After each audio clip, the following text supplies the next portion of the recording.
Yesterday, we all got slapped with one of the most shocking news stories of 2020, the embodiment of shock in news in 2020 for NASCAR.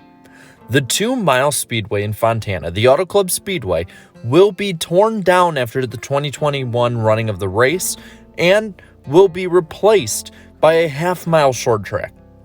Yeah, if anyone had this in their 2020 bingo card, then I respect you for it because I sure as hell didn't.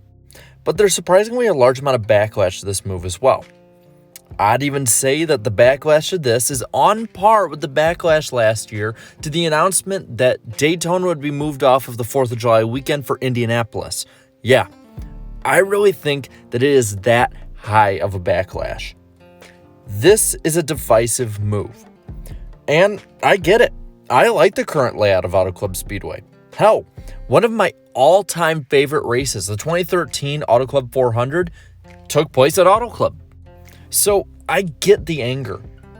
But the move to me is still a huge net gain overall for NASCAR, both in the short term and the long term. And here's how. Starting off, there's the smaller elephant in the room.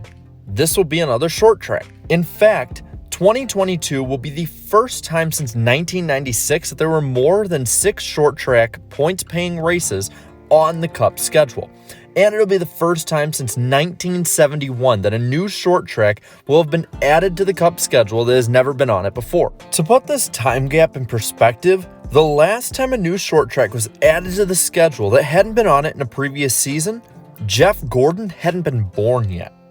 So, if the construction of it hits its goal of completion by 2022, it will have been 51 years since the last short track was added to Cup before this. So to say that this is an historic move for NASCAR is not overstating anything. This also adds a bit of a precedent, a start towards reversal of the errors made from the mid-90s all the way through the early 2000s with tracks. So NASCAR has listened to the fans, even if it is at the expense of a decent track. Now, the thing that is obvious about short tracks is that they take up much less space than a 2-mile track. But what isn't as upfront and obvious are the costs.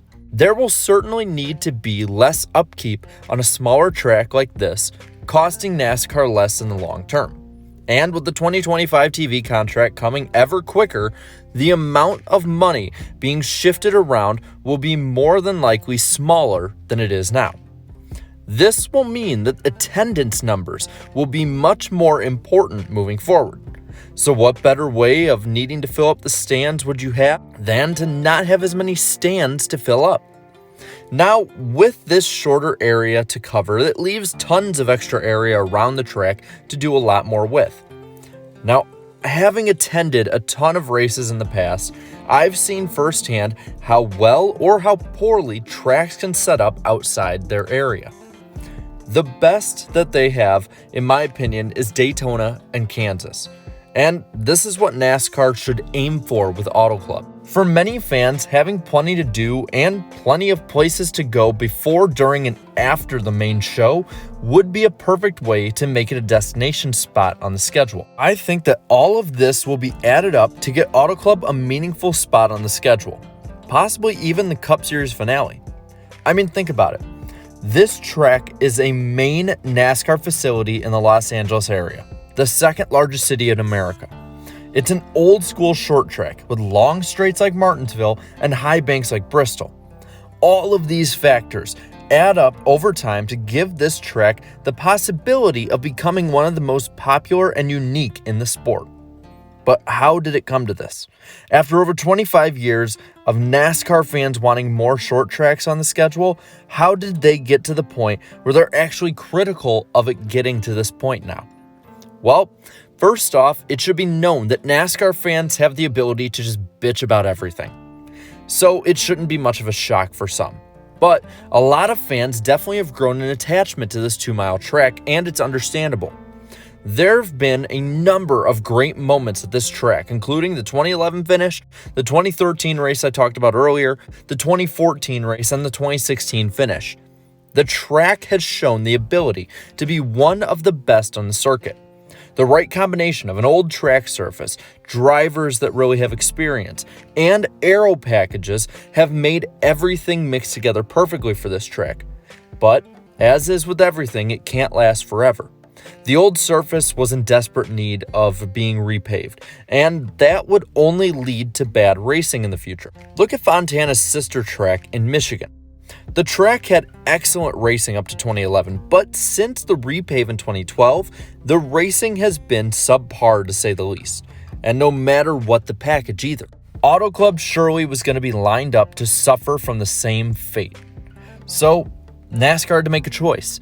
Do you choose a short track that people want, or do you have the repave and wait 10 years for a bad track to turn good? Well, NASCAR chose to have a short track, and I know that some are upset with this, but trust me, as somebody who's more of an old school fan, I get this feeling where you have to compromise. As an old school fan, I'm not the biggest fan of stuff like the playoffs, the stages, all of that kind of stuff. But I've been told over time that I need to compromise and change with the times. And now, as an old school fan getting a short track, I'm pretty happy, and I get to tell you guys now, compromise with me.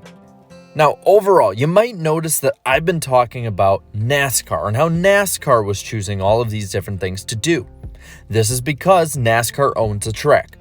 This is why Auto Club was chosen instead of crappier tracks like Kentucky or Texas.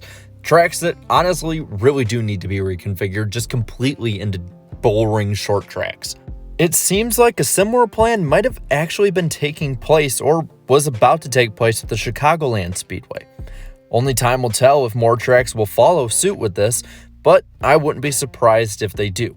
If it's cheaper to run and puts on a better show and maybe even gets more people into the stands, I don't think the track promoters are going to say no to that.